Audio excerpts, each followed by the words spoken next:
देखो, जिसकी मस्ती जिंदा है उसकी हस्ती जिंदा है, जिसकी मस्ती जिंदा है उसकी हस्ती जिंदा है, वरना जबरदस्ती जिंदा है।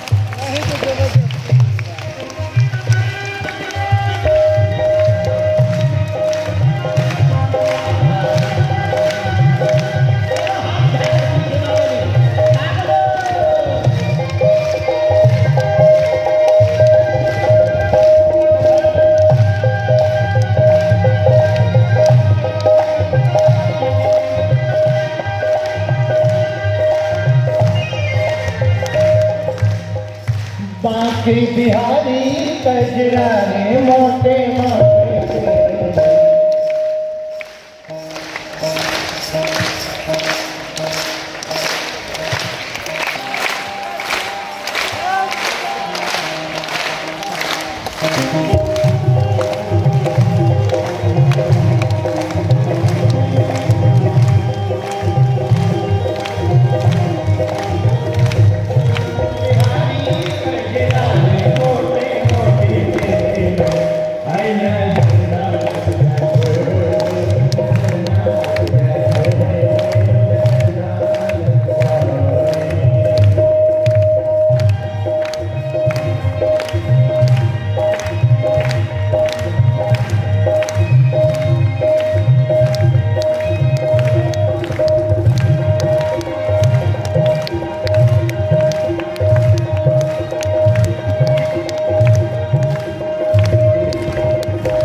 हमको बालाजी के, हमको बालाजी के, हमको राम जी के, हमको गुरु जी के गुरु जी, हमको बालाजी के बालाजी,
ये तो अंजलि माँ के दुलारे, ये तो हम भक्तन के दुलारे, हमको बालाजी के हमको राम जी के राम जी, रामचंद्र भगवान की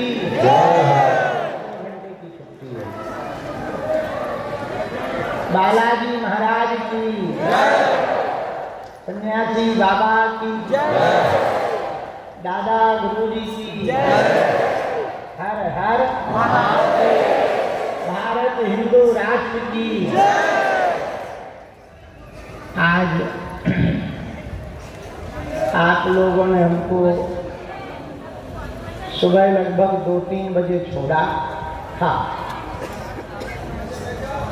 फिर बड़े दरबार हॉल में मंडल की बैठक थी तो बज गए 6। सोए कितने बजे? 8 साढ़े 8 बजे सोए।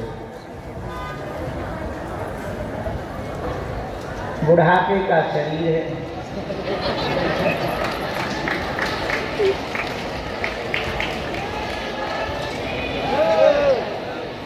उठ तो समय से गए थे, शाम को संत आ गए, संतों के साथ पद यात्रा की बैठक थी आज की। इस बार की पद यात्रा में संतों के कमंडल और बागेश्वर धाम का मंडल साथ साथ चलेगा।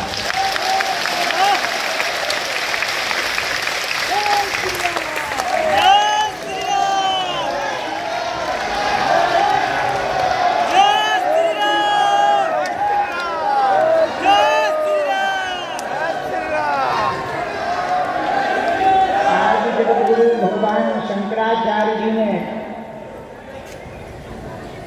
नागा बाबा बनाया। सनातन धर्म की आर्मी है नागा, जिनका नाम ही है नागा।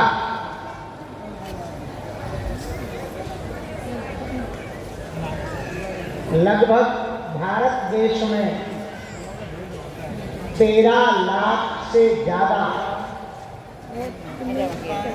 इस परंपरा के, आज जगद्गुरु शंकराचार्य भगवान की परंपरा के अनुसरण करने वाले समर्पित सनातन सिपाही आर्मी के रूप में है नागा बाबा।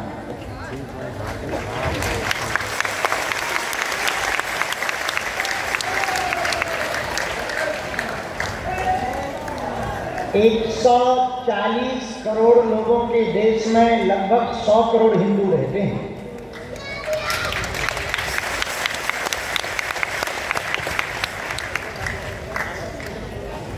बैरागी, त्यागी, वैष्णव, उदासीन, गिरी, पुरी, सन्यासी, इन सबको मिलाकर देखा जाए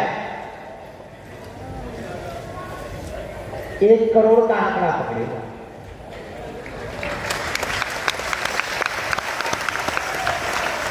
मैं वैष्णव से, परंतु सनातनी परंपरा की अनुसरण करने वाले 100 करोड़ लोगों के देश में, 100 करोड़ सनातनियों में, बाकी और भी है तो 140 करोड़ से ज्यादा, पर बाकी और मजहब का अनुसरण करने वाले लोग हैं। 100 करोड़ हिंदुओं के देश में भारत हिंदू राष्ट्र घोषित नहीं हो पा रहा, यह इस देश का दुर्भाग्य है।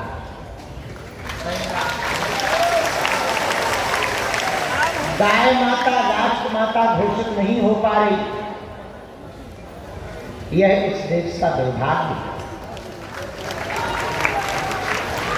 मजेदार बात यह है कि जिस गाय माता को हम लोग माता कहते हैं, उसी अपनी माता को सड़कों पर बहका है।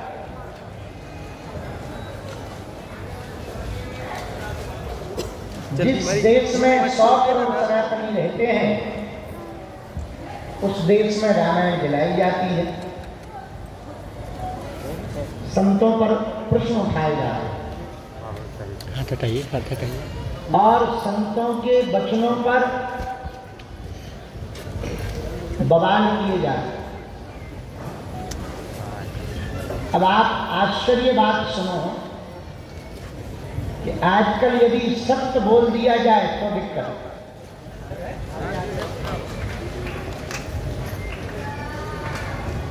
द्वापर युग में दुशासन ने द्रौपदी की साड़ी खींची थी तो महाभारत हो गया।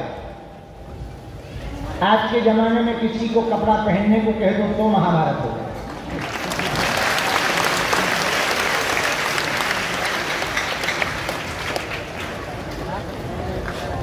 हम किसी पर टिप्पणी नहीं कर सकते हैं, हमें अधिकार नहीं है। बात सही है।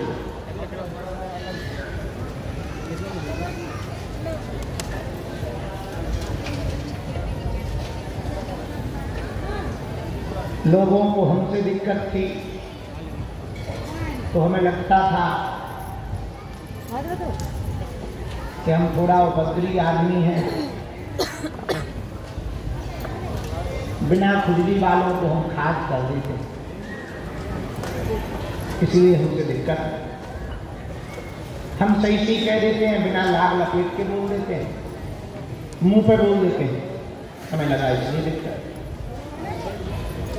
हमें लगा अभी तक लोग डर करके हिंदू हिंदू चिल्लाते थे, हम थोड़ा मंचों पर ललकार के कह देते हैं कि नफरत नहीं, हम प्रेम के आदी हैं, पर गर्व से कहते हैं हम हिंदुत्ववादी हैं। शायद इसलिए हमको दिक्कत। हमें लगा कुछ राजनेता जातियों के नाम पर राजनीति चमकाते हैं, सब नेता एक आध दो को छोड़, और हम जातिवाद के खिलाफ हैं, राष्ट्रवाद के पक्ष में हैं, इसलिए लोगों को बुरा लगता है। हमें लगा इस देश में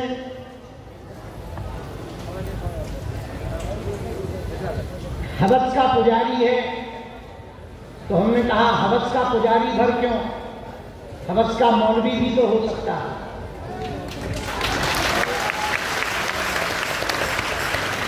हवस का पास्टर भी तो हो सकता है। शायद लगा इसलिए लोगों को बुरा लगता होगा। हमें लगा हम इस देश में माला के साथ साथ भाला भी रखने की बात करते हैं, इसलिए लोगों को बुरा लगता होगा। मंचों से बढ़ना कुछ लोग गंगा जमनी की बात करते, हम सीधी सी बात करते हैं कि या तो त्रिवेणी होगा, नहीं तो गंगा, गंगा होगी, जमनी जमनी। गंगा जमनी दो एक नहीं हो सकती, त्रिवेणी हो सकती, गंगा जमनी सरस्वती हो सकती। कुछ लोग इनको अपना मानते, हम भी मानते, हमारे भी अपने, पर कायदे में रहे तो कायदे में रहे। शायद इसी लोग हमारा विरोध करते होंगे, लेकिन जब हमें गालियां मिलती थी, हमारा विरोध, हमारा षड्यंत्र करते थे, तो हमें लगता था कि हमें अवगुण बहुत है, इसीलिए। पर जब बाबा प्रेमानंद का विरोध किया तो हमें समझ में आ गया कि कुछ लोगों को खुजली ही है।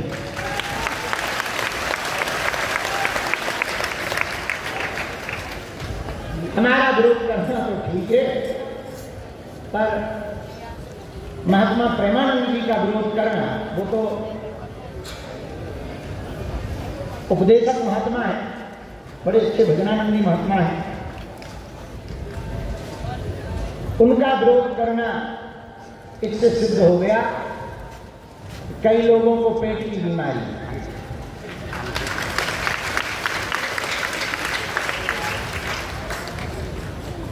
उस दिन के बाद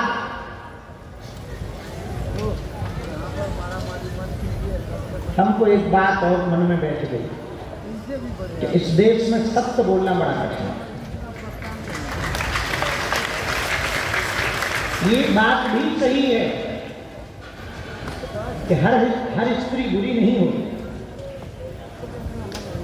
हर व्यक्ति बुरा नहीं होता, हर मजहब में व्यक्ति बुरे नहीं होते, सब, पर कुछ तो होते हैं।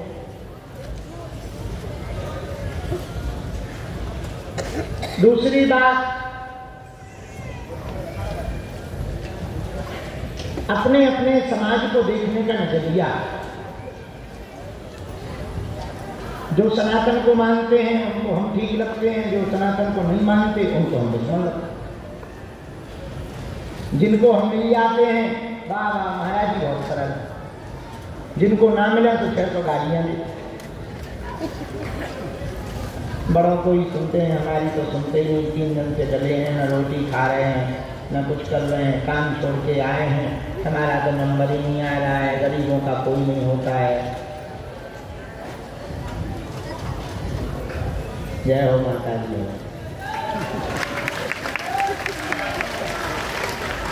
तो मुकाल का तुम्हें सुना तो नहीं। एक बात हम निवेदन करें,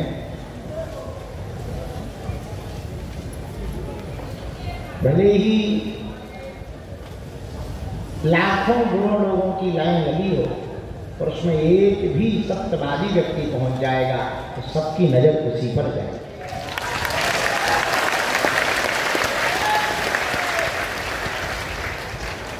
सौ फटे जींस वाले खड़े कर दो एक लाइन, तो हमें झामा पहना के खड़ा कर। एक फटो जींस 8-10 हज़ार रुपया को कर, बड़ो अजीब गरीब जमाना आ गो। हमारे जमाने में कपड़ा फटे पहने तो गरीब माना जाता था, तुम्हारे जमाने में फटे कपड़ा पहने तो अमीर माना।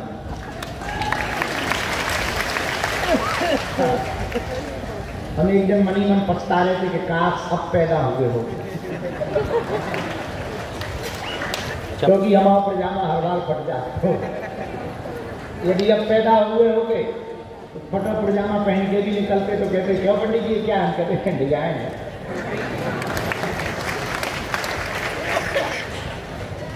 और 100 जींस वाले खड़े हों, उन 100 जींस वालों में एक धोती वाला खड़ा हो जाए, उसकी अलग पहचान है। तुम 100 मेकअप लगा करके लोग खड़े कर देना, एक को मस्तक पर तिलक लगा करके खड़ा कर देना, उस पर सबकी नजर जाए। तुम 100 अवगुणियों को खड़ा कर देना, एक गुणवान को खड़ा कर देना, उस पर सबकी नजर जाएगी। इसी प्रकार हिंदुओं, तुम्हारे आसपास, तुम्हारे मोबाइल में, सोशल मीडिया में करोड़ों सनातन का, संतों का विरोध करने वाले खड़े हों, लेकिन एक कट्टर हिंदू समर्थक खड़ा हो जाएगा तो 100 की बोलती बंद कर देगा। 100 झूठ पर एक सत्य ही काफी है। अच्छा, पृथ्वी सत्यवादी लोगों पर ही टिकी कि नहीं? तो सब थोड़ी है सत्यवादी। 100 पे 1 मिलना मुश्किल है, लाख पे 1 होगा, और करोड़ों पे हो तो बात ही अलग। पर वो करोड़ झूठे और एक सत्यवादी, उसका पल्ला भारी है। सीधी सी बात ये समझो, रावण के 20 मुख का, बजरंग बली का 1 मुख का।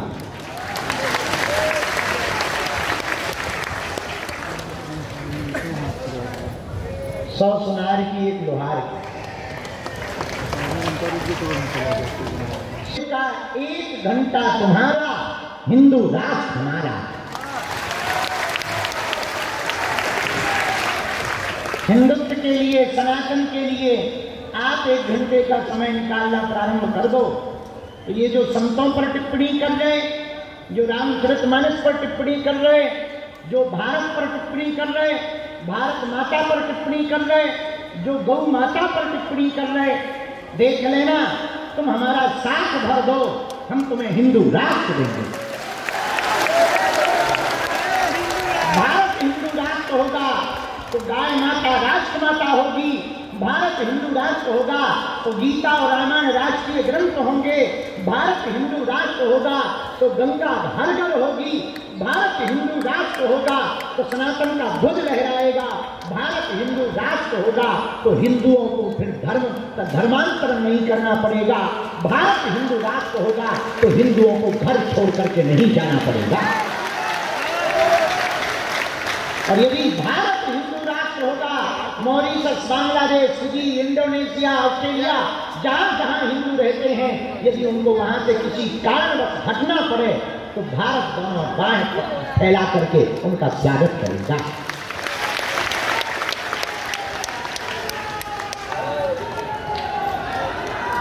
इसलिए एक ही आवश्यकता है, भारत हिंदू राष्ट्र हो। वो तभी बनेगा जब हम लोग प्रयत्न करेंगे, गली गली, गांव गांव। उसी के लिए हमको आज बहुत देर हो गई। पदयात्रा हम करने वाले हैं 7 नवंबर से 16 नवंबर तक, जिसमें दिल्ली से कात्यायनी माता मंदिर से 7 तारीख को पदयात्रा प्रारंभ हो रही है। 16 तारीख को हम बांके बिहारी के चरणों में ध्वज चढ़ाने जाएंगे और भारत हिंदू राष्ट्र की भीख मांगेंगे।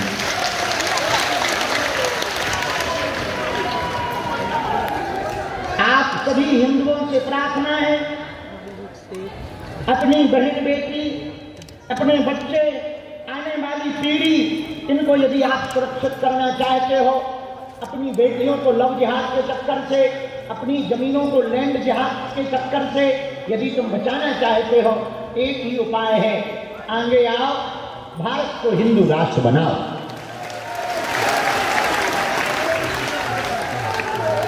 वरना वो दिन दूर नहीं जो बांग्लादेश में हुआ वो भारत में होगा, वो दिन दूर नहीं जो पश्चिम बंगाल में हो रहा वो तुम्हारे घर में होगा, वो दिन दूर नहीं जब तुम्हारी बच्चे और बच्चियां पढ़ने नहीं जा पाएंगे, वो दिन दूर नहीं जब तुम माथे पर टीका नहीं लगा पाओगे, वो दिन दूर नहीं जब अभी उन्होंने तुम्हारे संतों पर उंगली उठाई है, कल ग्रंथों पर उंगली उठाएंगे, परसों तुम्हारे परिवार पर उंगली उठाएंगे, इसके बाद तुम पर उंगली उठाएंगे और तुम जी नहीं पाओगे।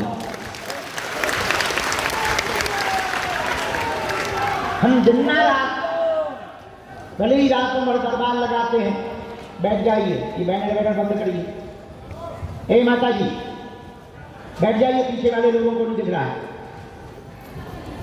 कौन सी रैली हो रही कि हम जो है मंत्री जी आए कि तुम्हारी मांग पूरी कर दें। प्रार्थना करो, प्रार्थना की बैनर की आवश्यकता नहीं, प्रार्थना की आवश्यकता है। इसलिए हमारी हाथ जोड़ करके आप सबसे प्रार्थना है, हम रातों भर दरबार लगाकर, जाग कर, भोजन को त्याग कर, फिर दिन भर बैठक करके, मीटिंग करके, जगह जगह जाकर इसलिए प्रार्थना कर रहे हैं कि आज तुम देखो दरबार से तो क्षणिक लाभ होगा, एक व्यक्ति का लाभ होगा, यदि हिंदू राष्ट्र बन जाएगा तो 100 करोड़ हिंदुओं का लाभ होगा।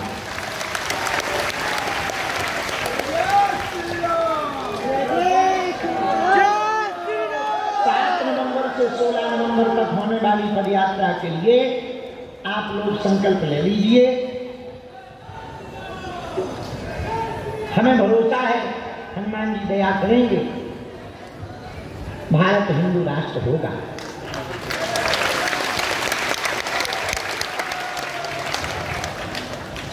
आज के दरबार को हनुमान जी का नाम लेकर हम प्रारंभ कर रहे हैं।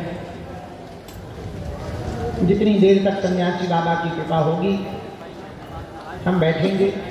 एक कलवी हरकत की आज भी कुछ लोग करेंगे, बीच में किसी को उठना नहीं है, बैठे रहना है, नाम जप करना है। सन्यासी बाबा से हम प्रार्थना करेंगे, हनुमान जी से प्रार्थना करेंगे, जिन जिन की आज्ञा हमको लगती जाएगी हम बुलाते जाएंगे, आपके विषय का समाधान देते जाएंगे। हमें भरोसा है हनुमान जी आप सब पर कृपा करेंगे, पर्चा बने ना बने पर अर्जी सबकी स्वीकार हो। और कबहू तो दीन दयाल के भनक पड़ेगी कान, कभी तो उनके कानों में पुकार जाएगी, भगवान के घर देर है अंधेर नहीं है। अच्छा, भगवान थोड़ा देर से सुन रहे तो इसका मतलब ये नहीं कि भगवान तुमसे नाराज है, और ये भी नहीं कि केवल तुम ही भर परेशान हो। जितने बैठे सब परेशानी है, कोई किसी कारण कोई किसी कारण। यदि देर से भगवान सुन रहे हैं, मानो वो तुमसे कह रहे हैं और भजन कर पगला, और नाम जप कर, तो इसको इसमें नहीं लेना है कि हमारी सुन नहीं रहे ना, मानो भगवान कह रहे हैं और भजन कर लो बेटा।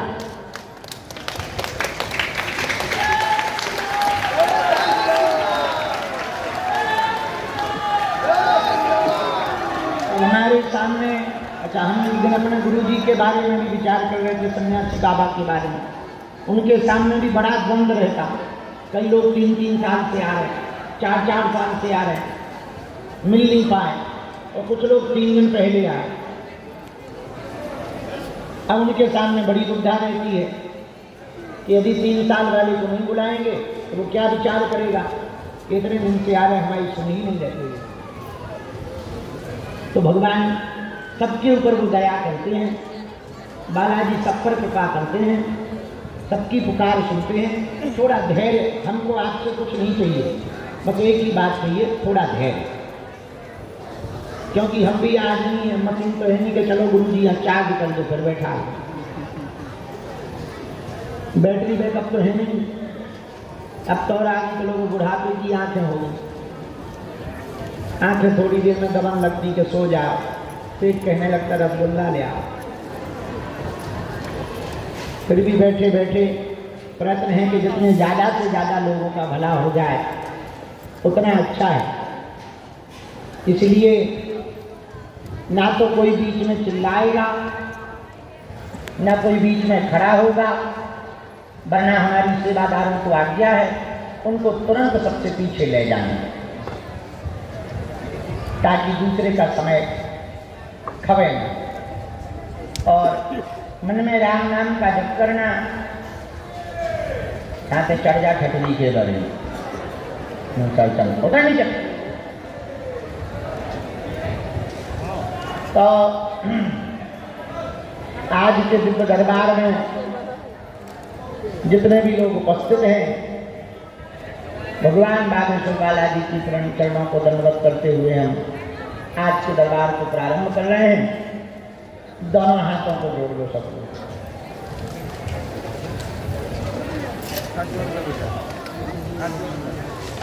अभी हमने क्या बोला सुना नहीं तुमने?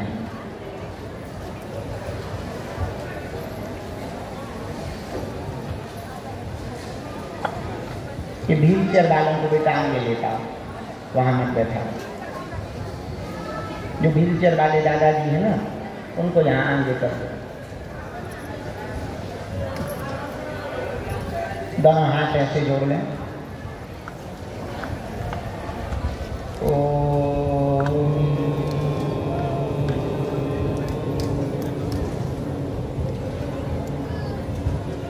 बागेश्वराय नमः नमः।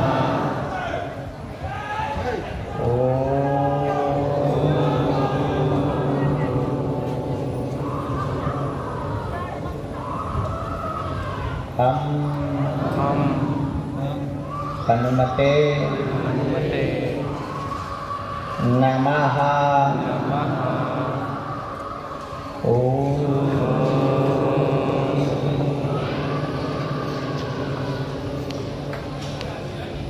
सन्यासी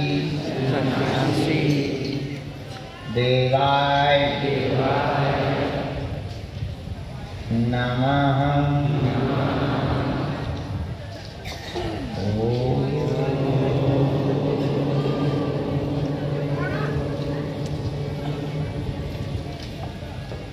बम बागेश्वराय वीर वीराय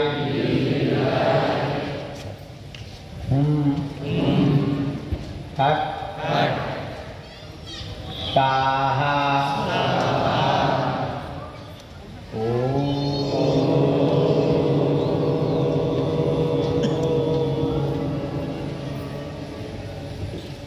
बम बागेश्वराय वीर वीराय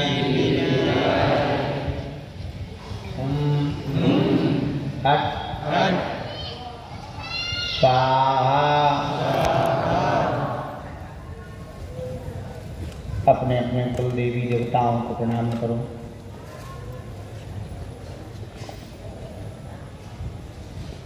जिनकी भी अर्जी स्वीकार होगी उनको बुलाया जाएगा। पर्चा को ध्यानपूर्वक पढ़ना है। जहाँ बात समझ में नहीं आवे टोकना है।